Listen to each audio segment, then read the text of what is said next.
kajing ja jong kan kajing slay kan nomor man of nem ka ja kan nomor dadu ko wan ka perlain nomor ba kajing slay jong kan ko nomor kajing rit jong kinala ka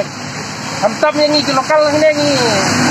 kalau kajing khat ini ada di slay jong kan ini nomor ini masa long ini apa area mending area arpumer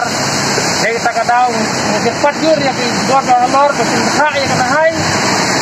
makin penhe kenala kena hai kenala kena berlagi dia gitu bilang ada